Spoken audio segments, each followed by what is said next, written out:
할렐루야. 수요 예배에 참석하신 귀한 성도님들을 이 시간 주님의 이름으로 축복하고 환영합니다.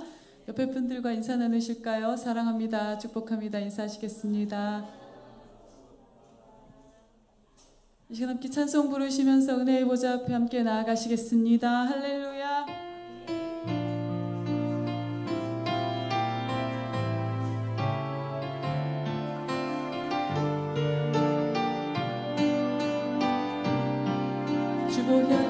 주보여 날 정결케 하고 주보여 날 자유케 하리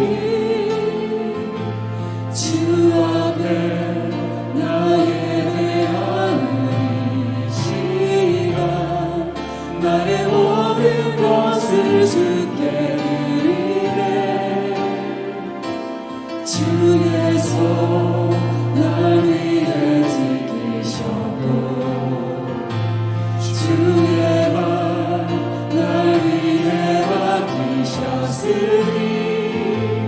이제는 내가 사는 것이 아니요 오직 주를 위해 사는 것이라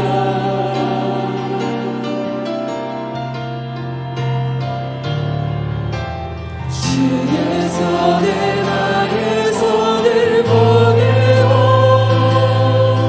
또 주의 말을 나의 말을 보게요 나 주와 함께 죽고 또 주와 함께 살리라 영원토록 주 위에 살리라 주의 손에 나의 손을 보내고 또 주의 말에 나의 말을 보내요 나 주와 함께 죽고 또 주와 함께 살리라 영원토록 주 위에 살리라 주 위에 살리라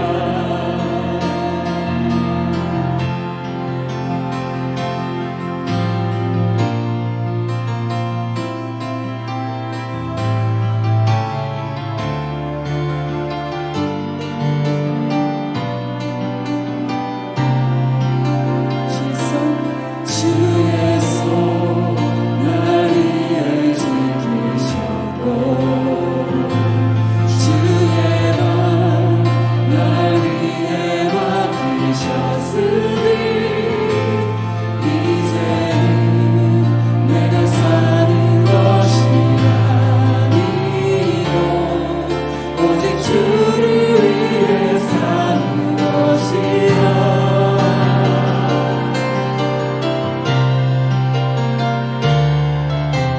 주의 손에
찬송합니다. 할렐루야.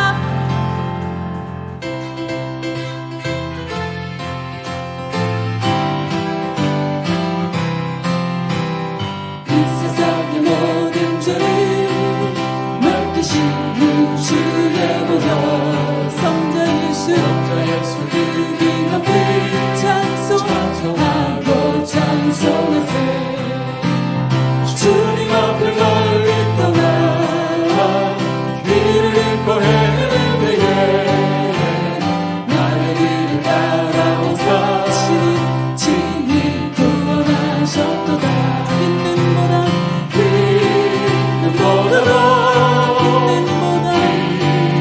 보다도 주의 흘리신 보혈 주의 흘리신 보혈로 이게 씻어 주옵소서 가시관을 쓰셨으니 그로 얼굴 붉으셨고 십자가의 모든 것도 너를 위해 당하셨네 말로 형용할 수 없는 구세주의 그 무섭다신 그 은혜와 은혜와 크신 사랑 찬송하고 찬송하세 있는 보다도 주의 흘리신 보혈 주의 흘리신 보혈로 이게 씻어 주옵소서 아버지를 멀리 떠나 바른 길을 저버리고 여러 가지 죄악으로 주홍같이 되었으니 물 같은 것 가지고 있는 신세스가 아주 없네 주여 귀한 주의 보혈 피로 나를 정결케 하옵소서 있는 보다도 주의 흘리신 보혈 주의 흘리신 보혈로 이게 씻어 주옵소서 가시관을 쓰셨으니 그로 얼굴 붉으셨고 십자가의 모든 것도 나를 위해 당하셨네 말로 형용할 수 없는 구세주의 무섭다신 그 은혜와 크신 사랑 찬송하고 찬송하세 할렐루야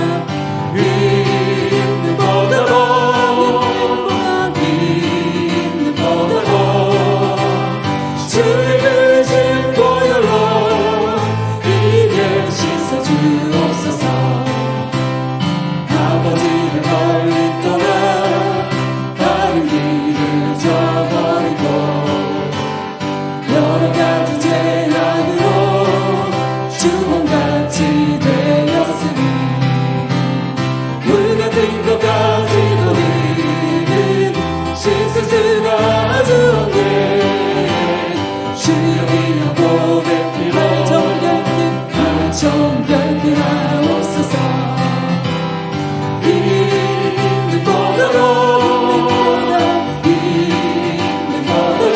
주의 흘리신 주의 흘리신 보혈로 이게 씻어 주옵소서 있는 보다도 있는 보다도 주의 흘리신 보혈 흘리신 보혈로 이게 씻어 주옵소서 있는 보다도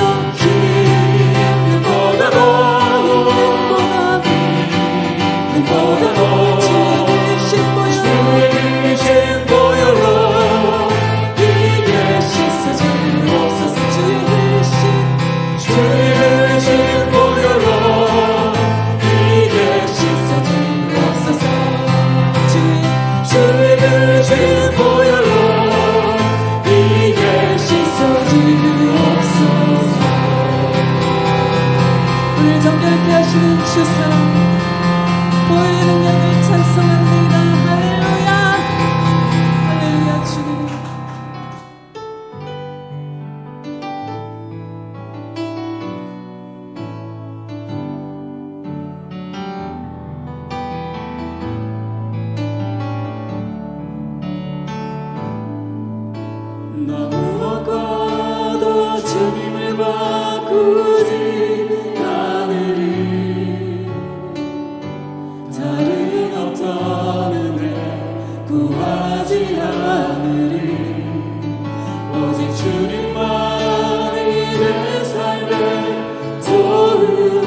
보이시는 주의 얼굴 보기 원하니라.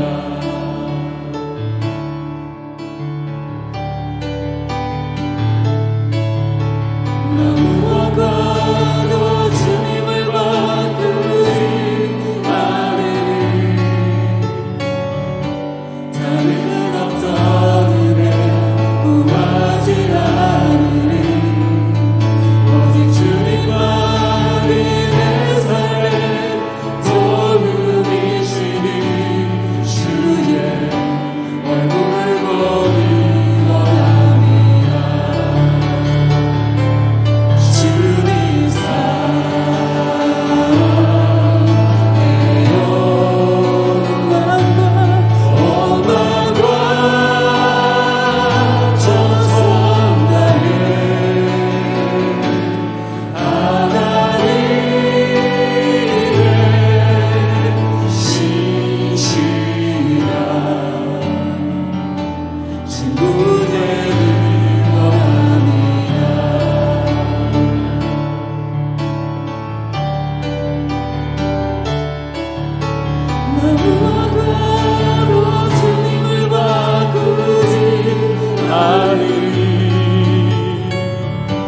다른 어떤 은혜 구하지 않으리.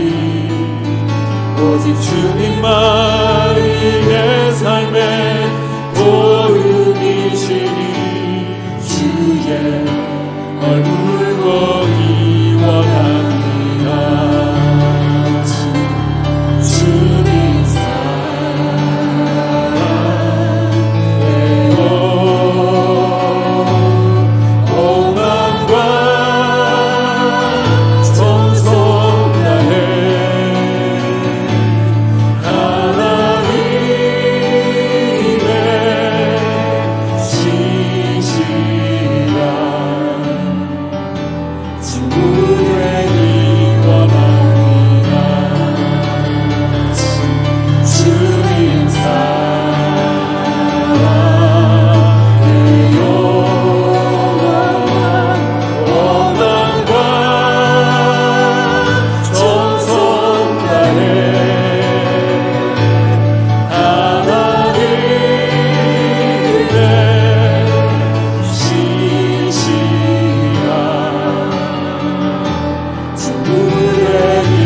연약한 가운데 주님께 우리 자신을 드리는 이 예배를 주님께서 흠양하십니다. 우리의 마음을 기뻐하십니다. 할렐루야. 주님께 감사와 사랑의 박수 올려드리시겠습니다. 할렐루야. 환난 중에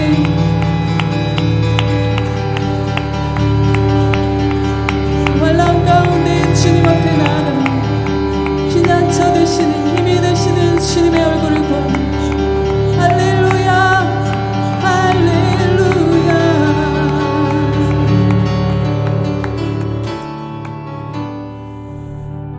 하나님 아버지, 우리를 이 예배의 자리로 불러주심을 감사를 드립니다. 또 우리를 통하여 예배를 받으시기를 기뻐하시니 감사합니다.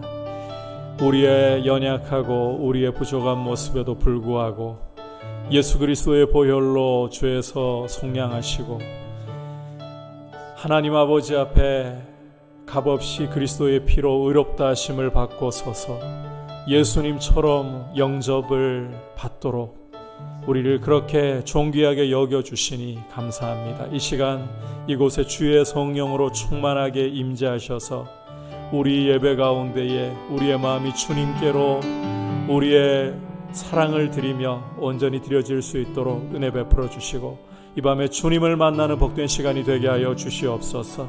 그리고 주의 말씀을 깨달을 수 있도록 우리의 마음밭을 부드럽게 하셔서 주님 말씀을 들을 때에 우리의 마음이 사모함으로 말씀을 받을 수 있게 도와주시고 오늘 또 강단에 세우시는 강재유 목사님에게 성령으로 기름 부어주셔서 주님 선포하는 말씀 가운데 주의 성령께서 역사하시고 우리에게 주님의 음성의 통로로 귀하게 쓰임받게 하여 주시옵소서. 같이 합심해서 기도하겠습니다. 하나님 아버지 감사를 드립니다. 우리를 이렇게 자비하신 주님 앞에 불러주셔서 예배하게 하시니 감사합니다. 하나님 아버지, 그리스도의 보혈로 말미암아 죄에서 속량함을 받고 그리스도의 보혈로 말미암아 하나님 아버지와 화목하게 되어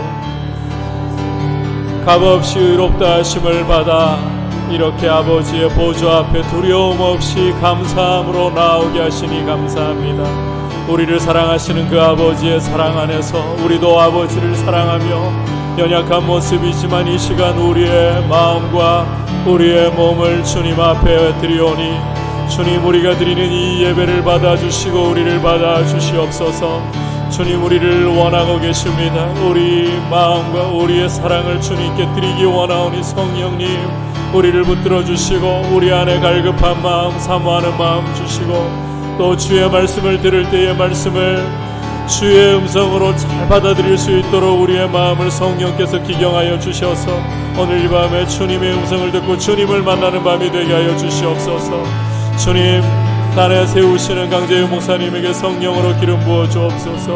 주께서 주신 귀한 말씀을 대언할 때에 주님의 귀한 음성의 통로로 쓰임받게 하여 주시고 준비한 말씀을 통해서 우리가 주님의 음성을 듣도록 주여 역사하여 주시옵소서. 주님의 뜻 가운데 설 수 있는 귀한 모습으로 우리 자신을 드리게 하여 주시옵소서. 주님 사랑해요. 주님 사랑해요.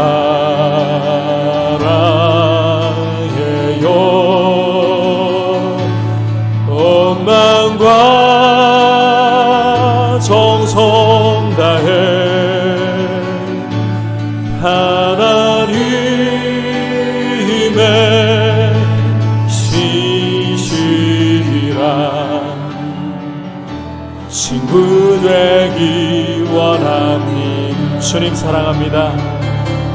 주님 사랑해요.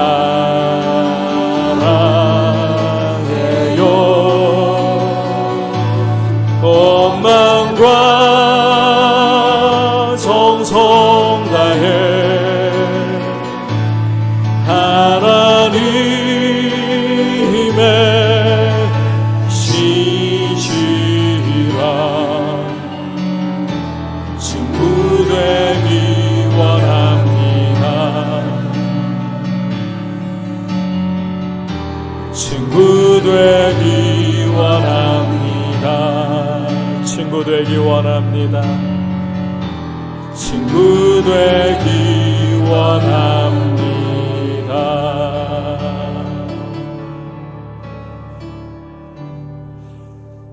하나님 아버지, 우리를 이 예배의 자리로 불러주시고 우리의 걸음을 이끌어 주심을 감사를 드립니다. 우리의 참 연약하고 보잘것없는 모습에도 불구하고 주의 피로 죄에서 속량해내시고 또 주님의 존귀한 자녀들로 삼아주셔서 두려움 없이 담대히 아버지 앞에 이렇게 나와 예배를 드릴 수 있게 하심을 감사합니다. 우리를 사랑하신 그 사랑을 따라서 우리도 아버지를 부족하지만 사랑하고 또 아버지 앞에 이 시간 마음을 드리오니 아버지 이 시간 우리를 만나 주시고 예비하신 풍성한 은혜로 우리의 영혼을 채워 주시옵소서. 아버지 우리의 마음이 부드럽게 주님의 음성을 받아들일 수 있도록 성령께서 이 밤에 우리 마음을 기경하여 주시고 선포되는 말씀을 통해서 하나님의 음성을 듣고 하나님 아버지의 뜻을 우리가 귀하게 받아들이는 복된 시간 될 수 있도록 거룩한 예배자로서 삶의 예배로 우리의 삶을 드릴 수 있도록 인도하여 주시옵소서. 오늘도 세우시는 강재유 목사님에게 성령으로 기름 부어 주시고 준비한 말씀 가운데 주님이 역사하셔서 우리가 이 말씀을 듣고서 주님의 뜻을 잘 깨닫게 하여 주시옵소서. 예수님의 이름으로 기도드립니다. 아멘. 할렐루야. 휴가 잘 다녀왔습니다. 이제 어느새 날씨도 차가워지고 달도 11월로 곧 접어들게 됩니다. 11월부터 12월까지는 저희가 성경 다독의 달로 해마다 지켜오고 있습니다. 이제 사흘 남았죠. 11월 1일부터 해서 성경 다독의 달을 시작하도록 하겠습니다. 하루에 매일 20장씩을 읽으시면 2달 동안에 신구약 성경을 일독을 하실 수가 있고 좀 이 기간 동안에 욕심을 내어서 하루에 한 2시간 정도 시간에 11조를 드린다 생각을 하고 2시간 정도를 투자하신다면 이독까지도 얼마든지 가능합니다. 하루에 1시간을 내시면 1독, 2시간을 내시면 2독 이렇게 가능한 시간이 나옵니다. 함께 부지런히 하나님의 말씀을 읽고 또 말씀을 사모하는 이 일에 적극적으로 참여해 주셔서 또 이 한 해의 마지막 시간들을 말씀과 함께 또 새해를 말씀으로 열어갈 수 있는 그런 귀한 일에 참여할 수 있기를 바라고요. 이 성경 다독의 달만큼은 교회에서 원래 코로나 때문에 다른 여타 행사들을 딱히 가질 수가 없었습니다. 좀 풍성하게 시상을 했으면 좋겠다 하는 마음이 있습니다. 이 부분을 참고해 주셔서 많이들 물론 주님 사랑함으로 말씀을 읽으면 좋지만 상도 좋은 동기부여가 되기를 바랍니다. 그렇게 해서 꼭 성경 1독 이상을 할 수 있기를 바랍니다. 자, 이제 주신 하나님의 말씀 받도록 하겠습니다. 오늘 주신 하나님의 말씀은 사사기 1장 1절부터 15절까지, 교독은 7절까지 하도록 하겠습니다. 구약 성경 360페이지 사사기 1장 1절에서부터 7절 한 절씩 교독하겠습니다. 여호수아가 죽은 후에 이스라엘 자손이 여호와께 여쭈어 이르되 우리 가운데 누가 먼저 올라가서 가나안 족속과 싸우리까?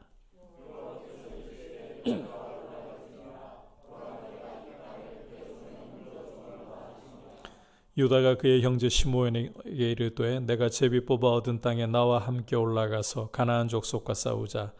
그리하면 나도 내가 제비 뽑아 얻은 땅에 함께 가리라 하니 이에 시므온이 그와 함께 가니라. 4절 읽으시고요.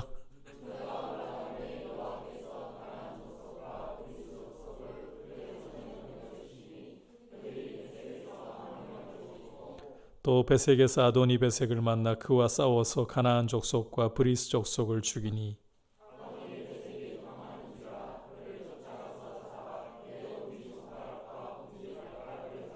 다 같이 아도니 베색이 이르되 옛적에 70명의 왕들이 그들의 엄지손가락과 엄지발가락이 잘리고 내 상 아래에서 먹을 것을 줍더니 하나님이 내가 행한 대로 내게 갚으심이로다 하니라. 무리가 그를 끌고 예루살렘에 이르렀더니 그가 거기서 죽었더라. 아멘. 오늘 죽음의 길, 생명의 길이라는 제목으로 강재유 목사님 말씀 전하시겠습니다. 따뜻한 박수로 모시겠습니다.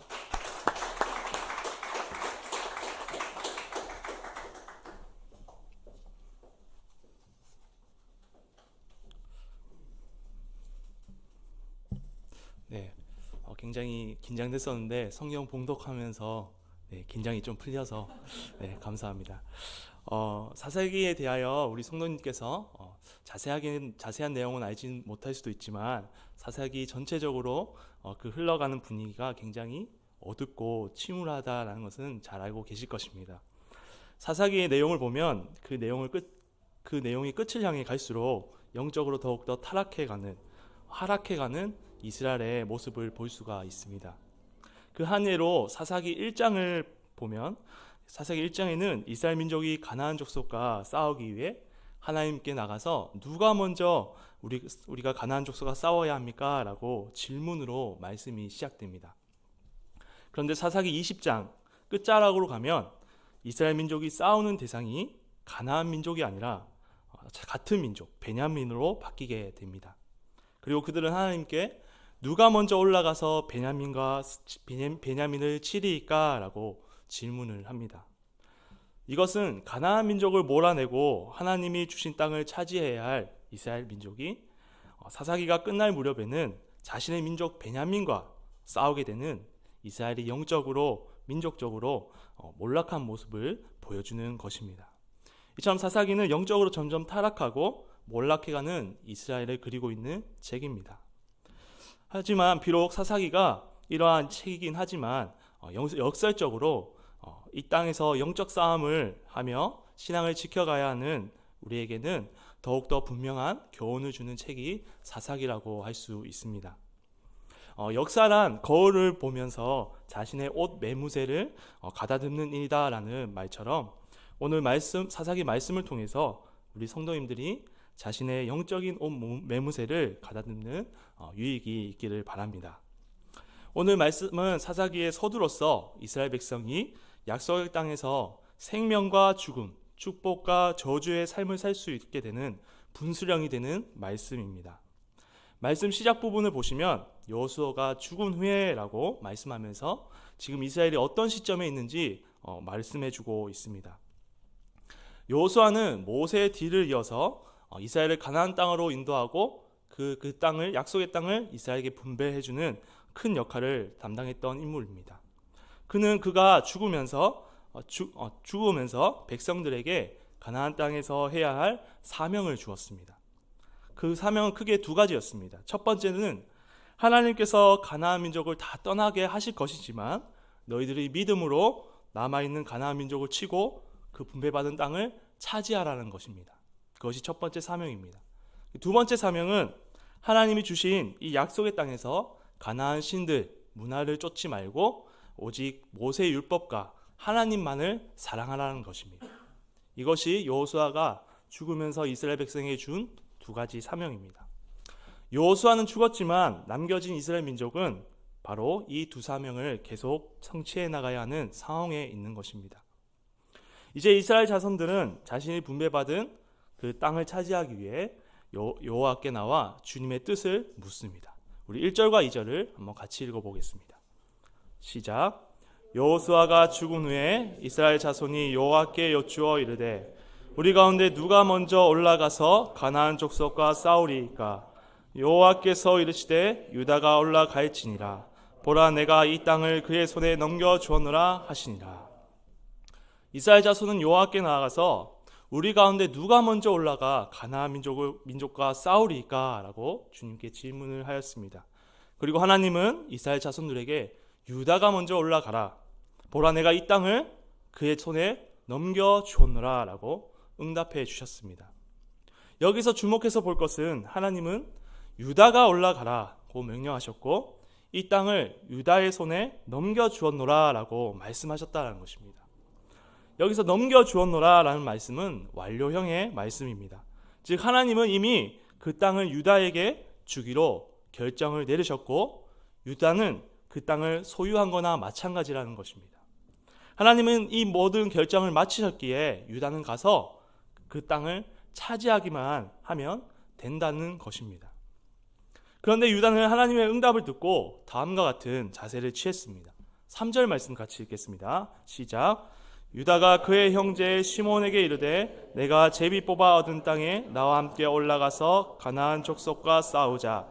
그리하면 나도 내가 제비 뽑아 얻은 땅에 함께 가리라 하니 이에 시므온이 그와 함께 가니라. 지금 유다는 형제 시므온에게 가서 함께 올라가서 싸우자. 나와 같이 가면 나도 너가 얻을 땅에 가서 같이 싸우겠다라고 형제 동맹을 맺으려고 하고 있습니다. 여기서 유다는 그냥 시므온에게 제안한 것이 아니라 간곡히 부탁하는 어투로 나와 함께 올라가자, 나와 함께 싸우자라고 말하고 있는 것입니다. 여러분, 유다의 이 행동은 무엇을 보여주고 있는 것입니까? 혼자 가는 것보다 둘이 가서 싸우는 게 더 낫다는 이 유다의 인간적인 생각, 유다 자신의 소견을 보여주고 있는 것입니다. 그런데 앞에서 하나님은 누가 올라가라고 하셨습니까? 유다가 올라가라 하셨습니다. 즉 하나님의 명령이 분명하고도 명확하게 주어졌는데도, 이미 그 땅을 유다에게 주기로 결정하셨는데도 유다는 자신의 소견을 내세우고 하나님 명령에 자신의 소견을 덧붙이고 있는 것입니다. 즉 유다는 하나님의 명령에 반만 순종한 것입니다. 올라간 것은 순종한 것이지만 시므온을 데리고 간 것은 완전히 순종했다고 볼 수 없기 때문입니다. 그렇다면 반만 순종한 이 유다는 어떻게 되었을까 하는 것이죠. 오늘 본문 4절, 8절에서 10절, 그리고 17절에서 18절을 보시면 성경 기자가 유다가 올라가서 유다가 죽였다, 유다 자손이 성을 불살랐다, 유다가 점령했다 라고 유다가 가나안 민족을 죽이고 점령했다는 것을 여러 차례 강조하면서 말씀하고 있습니다. 여기서 우리가 질문을 던져봐야 할 것은, 분명히 유다는 시므온과 함께 올라가 싸웠는데 성경 기자는 유다와 시므온이 점령했다가 아니라 유다가 점령했다라고 거듭거듭 표현했다는 것입니다. 이 표현은 무엇을 말해주는 것입니까? 성경 기자의 이 표현은 최초 이스라엘 자손의 질문에 대한 하나님의 응답을 떠올리게 합니다. 그 응답이 무엇입니까? 유다가 올라갈지라 내가 이 땅을 그의 손에 주었노라.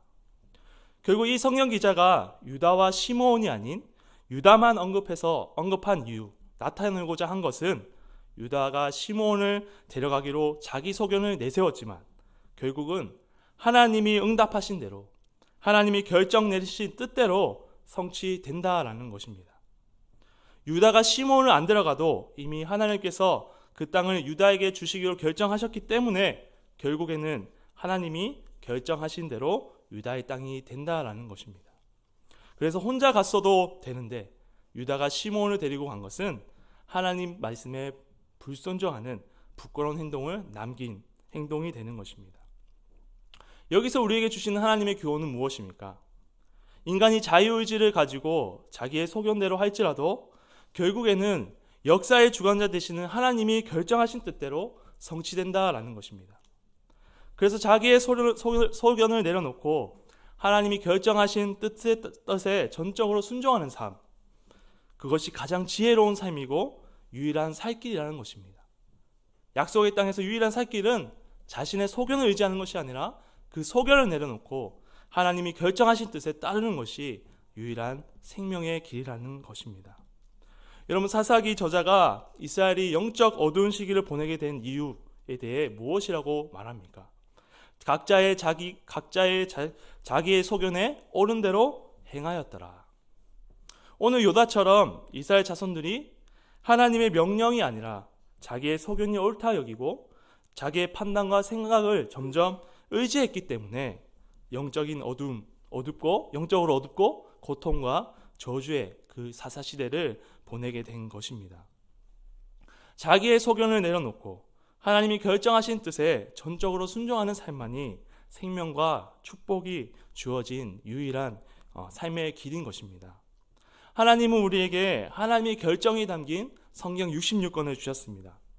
앞으로 세상은 사람들이 무엇을 하든 무엇을 계획하고 실행하든 역사의 주관자 되신 하나님이 결정이 담긴 이 말씀대로 성취될 것입니다.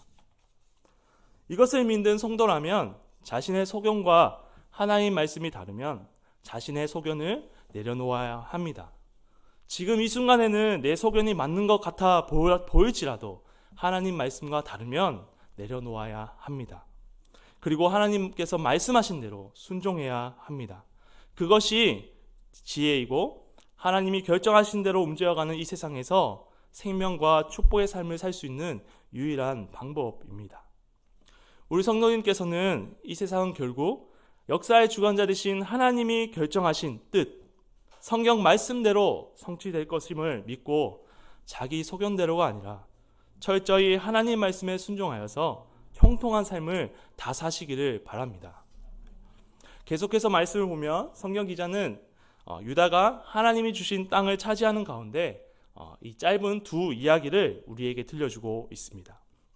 첫 번째 이야기는 아도니 베색에 대한 이야기입니다. 유다는 베색에 올라가서 아도니 베색을 만나 그와 싸우고 가나안 민족을 칩니다. 그리고 유다는 자신이 이길 수 없음을 알고 도망가는 아도니 베색을 잡아 무기를 사용하지 못하도록, 도망가지 못하도록 엄지손가락과 엄지발가락을 잘라버립니다. 엄지손가락과 발가락이 잘린 아도니 베색은 이러한 고백을 합니다. 7절 말씀을 같이 읽겠습니다. 시작. 베색이 이르되 옛적에 70명의 왕들이 그들의 엄지손가락과 엄지발가락이 잘리고 내 상 아래에서 먹을 것을 줍더니 하나님이 내가 행한 대로 내게 갚으심이로다 하니라. 무리가 그를 끌고 예루살렘에 이르렀더니 그가 거기서 죽었더라. 아도니 베색이 이렇게 고백합니다. 옛날에 70명의 왕들이 나에게 엄지손가락과 발가락이 잘리고 내 상 밑에서 먹을 것을 줬더니 하나님이 내가 행한 대로 갚으셨다. 이 아도니 베색의 고백을 보면 유다가 그를 치기 전에 그 아도니 베색 그가 70명의 왕을 노예 삼을 만큼 굉장한 권력을 가진 자라는 것을 확인할 수 있습니다. 그런데 그랬던 그가 자신이 과거에 행했던 그대로 유다에게 당하게 된 것입니다. 그는 이 상황에 대해 이렇게 고백했습니다. 하나님이 내게 행하신 대로 내게 갚으셨다 라고 고백을 했습니다. 여기서 주목해야 할 단어가 있는데 그것은 갚으셨다라는 단어입니다. 이 갚으셨다라는 단어는 히브리어로 샬람입니다. 특별히 성경 기자는 이 단어를 강조하며 사용하였습니다. 이후에 아도니 베색은 예루살렘에 이르러 거기서 죽었다고 성경은 말씀하고 있습니다. 여기서 예루살렘에서 살렘은 갚으셨다의 히브리 단어인 샬람의 파생어이며 이 예루살렘은 평화의 땅, 평화의 터라는 의미를 가지고 있습니다.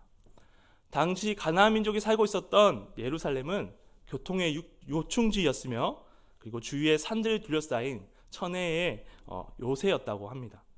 그들에게 예루살렘은 그 이름의 뜻대로 평화의 터, 평화의 땅인 것입니다. 그리고 8절을 보시면 유다가 이 예루살렘을 쳐서 불살랐다라고 말씀하고 있습니다.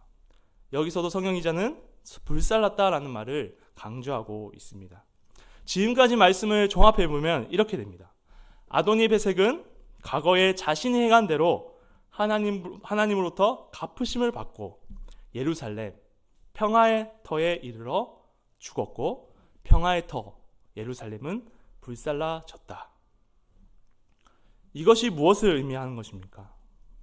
아도니 베색이 과거의 강한 힘과 권력으로 평강했는지는 모르겠지만 하나님 없는 삶을 살았던 그의 최후의 모습은 평강하지 못한 모습으로 죽었다라는 것입니다.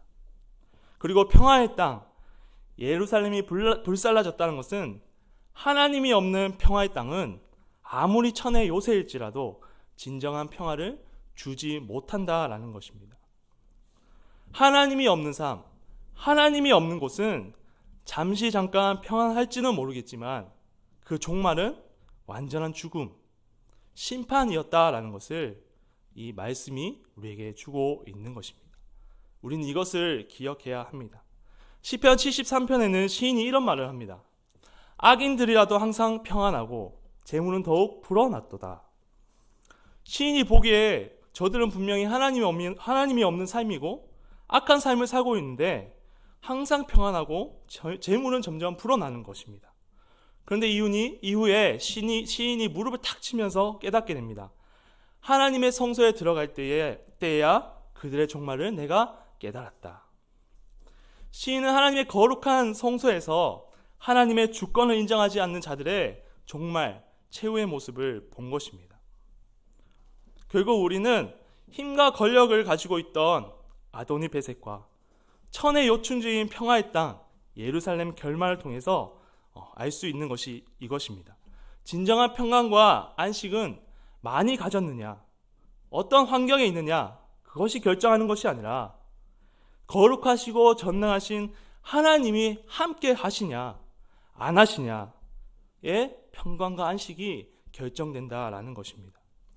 그래서 성도는 이 땅을 살아갈 때 자신의 평강을 물질과 환경, 외형에서 찾으시면 안 됩니다. 그것은 진정한 평강이 아닙니다.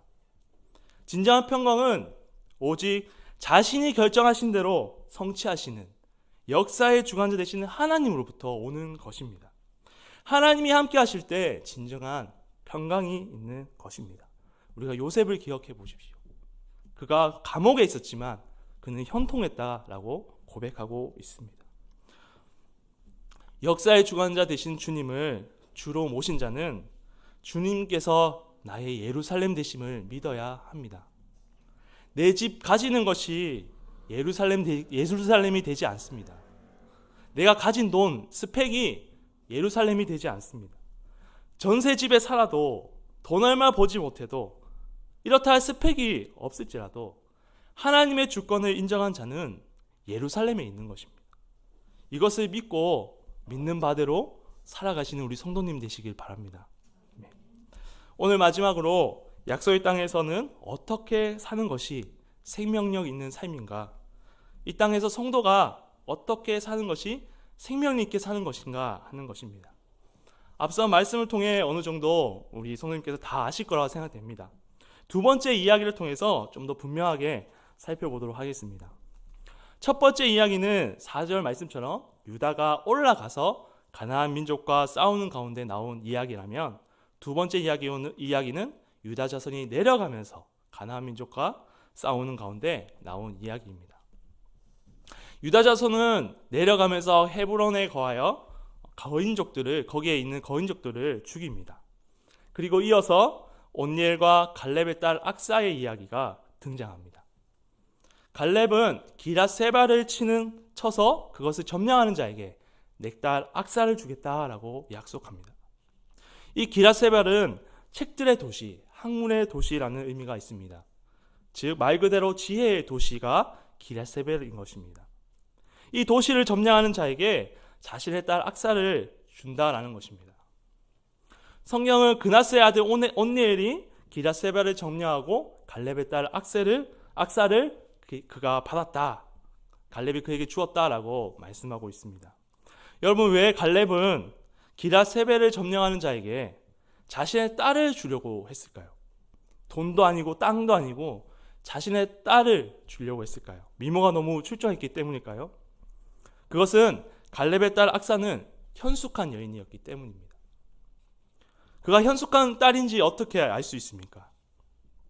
갈렙의 딸 악사가 온넬과 결혼하여 출가할 때 갈렙의 딸 악사는 아버지에게 땅과 샘물을 구합니다. 이 구하는 모습을 통해서 그가 현숙한 여인이라는 것을 알 수 있습니다. 온니엘은 기랏세발을 점령하여 딸을 얻었지만 갈렙에게 땅과 샘물을 얻을 수 있는 지혜는 없었습니다. 땅과 샘물은 가나안 땅에서 살 때 가장 중요한 요소입니다. 바로 갈렙의 딸 악사는 이것을 아버지에게 구한 것입니다. 바로 악사는 현숙한 여인인 것입니다. 온니엘은 바로 이 현숙한 여인을, 악사를 얻은 것입니다. 잠언에 보시면 이런 말씀이 있습니다. 현숙한 여인은 진주보다 더 귀한 것이다 라고 말씀하고 있습니다. 온니엘은 자신의 이름처럼 하나님의 능력을 의지하여 세상 지혜로 가득한 도시를 점령했을 때 현숙한 여인을 얻는 복과 이 여인을 통해 땅과 그 메마른 지역의 생명과 같은 샘물을 얻는 복을 얻은 것입니다. 바로 약속의 땅은 이렇게 사는 것입니다. 성도는 이 땅에서 이렇게 사는 것입니다. 하나님의 힘, 하나님이 결정 내리실 그 말씀을 의지하여 세상 지혜를 맞서 싸울 때 복이 임하는 것입니다. 그것이 바로 생명력이 있는 삶을 사는 것입니다. 우리 성도 여러분은 세상의 문화와 물질에 주도권을 주고 있습니까? 아니면 하나님 말씀으로 주도권을 가지고 있습니까? 이후의 사사시대를 보십시오. 그들이 하나님 말씀을 의지하지 않고 가나안 문화를 사랑했을 때 그들은 복은 고사하고 생명력 없는 삶, 지배할 민족에게 지배를 당하는 혼란과 저주가 있는 삶을 사는 것을 보게 됩니다. 그래서 성도는 이 땅의 지상교회는 이 땅에서 하나님의 능력을 힘입어 공중 권세 잡은 자가 꽉 쥐고 있는 이 세상과 전투하며 살아가야 하는 것입니다. 세상에 순응하며 사는 것이 생명력 있는 삶이 아니라 영적 전투를 하면서 사는 것이, 하나님 말씀 가지고 영적 전투를 하는 것이 진정한 생명력 있는 삶을 사는 것입니다. 거기에 영적인 축복이 있는 것입니다. 말씀을 마치겠습니다. 앞으로 이 세상은 하나님이 결정하신 뜻대로 될 것입니다. 성경 말씀대로 될 것입니다.